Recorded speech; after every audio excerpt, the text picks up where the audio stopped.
Hi guys, it's Alia. Welcome back to my channel. So here is the next journal that I am sharing with you and this is part of my Etsy restock of my 11 journals. I think when I made the video kind of showing the journals for my restock, there were 10. Since then, I've made another one, so now that there are 11. So here is the next one. This one, I've been, for obvious reasons, been calling it Paris. And this is the first of this type of journal that I've ever made. Basically, the front and the back cover are pieces of chipboard. And I made a spine, and then I attached it all with some fabric. And I mean, maybe a long time ago I might have done something similar. I don't really know, but I've not that I can remember had just like a front and back of something. But I have made hardcover journals in the past, so you know what? I think this one's different because when I do it with chipboard, I wrap the whole chipboard together as one piece. This I can't wrap because it has this on the front, so if I wrapped it, you wouldn't see it. So it is sort of a new technique for me, but it worked out and I really, really like it.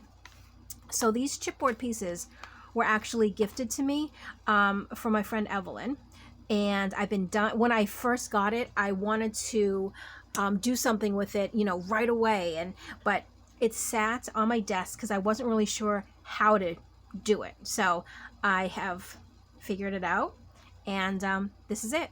So this is actually also the size of a field notes journal. The cover measures 3.5 by 5.5, which is, those are the measurements of a field notebook, or field notes notebook. And then here it does have 2 signatures inside. So let's get right in. So in the inside, I covered with, this is, I think it's Tim Holtz paper. I'm pretty sure. It looks like it. Yeah, I'm almost positive it is. And then I have the same material that's on the outside, on the inside. So first page, I have this pocket here. In the pocket, we have this little, it doubles as a tag where you can write on the back, but it also has extra pages for some journaling on the front too. And here is one of my altered playing cards. Some vintage music paper. Just so I don't have to keep saying it, there are vintage elements in here, as well as, you know, not vintage, like coffee dyed papers, you know, papers like this. All the music paper, though, is vintage. Here we have a little flip-up pocket. And then in here, this is, it's from the Medford Hotel. The candle room, I'm assuming, is a restaurant, because basically it says, upon entering, please present your membership card to the maitre d'. And I'm assuming that, you know, when you eat or certain meals, you get punched, and then after that, I'm assuming it's like you get a free meal or something. So, and I believe that is vintage. And then we have some other cards.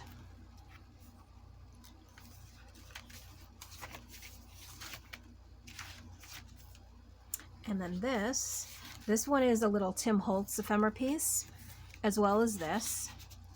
And then here, this is a real vintage receipt. I was at an estate sale, and the person whose house it belonged to apparently kept everything, because in this one envelope, I think it was an envelope or something like that, they had gone to, I don't know where they went to. I think it was somewhere it was Jamaica or one of the U.S. Virgin Islands. I can't remember. But they saved all the receipts from their whole travel. Now, this isn't from when they were on their vacation. It looks like it's possibly before or after their vacation, but it's like around the same time period. I don't know if it's 1970 or 1978. See, one or the other. Either way, it is vintage. Also, not really sure what they bought, but they went to the Tradewinds shop in New York. But actually, you know what? This could be from when they were on vacation, because it looks like a cruise, because it says SS Santa Rosa or SS Santa Paula. And I believe when it's like the SS, I think that's like ships. See, and they have that one checked off. So it could have been when they were on their cruise. But either way, I think it was really neat that I have all those receipts. And then here, this is also made with a Tim Holtz ephemera piece. And I believe this is Tim Holtz too. And then we have a vintage playing card. And this is nice because there's so much room to write and document. It's funny because my journals either are diaries, meaning like this, where there's plenty of space to write, or it's the complete opposite, where there's barely any room to write. So you get one or the other. I'm very extreme. It's this side or it's this side. I've been trying to do some that are, you know, in the middle, but sometimes it's just, I don't know, the way my brain works. Here is one of those, listen. I don't know if you can hear that, but it's made with a bubble wrap packaging. And I believe, who was I watching that did this? I think it was Gail.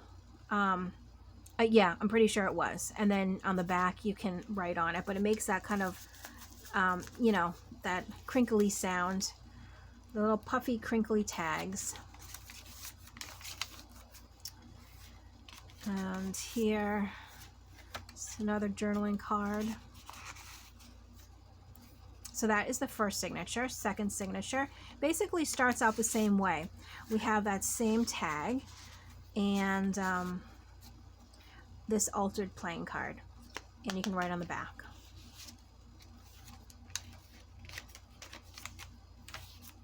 And we have another flip here, and another one of those the Candle Room restaurants, and a vintage playing card.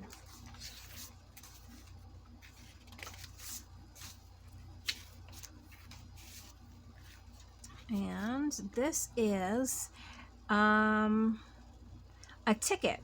So it was from August 18th, 1950, and it's a permit for the vehicle to enter Yellowstone and Grand Teton National Parks.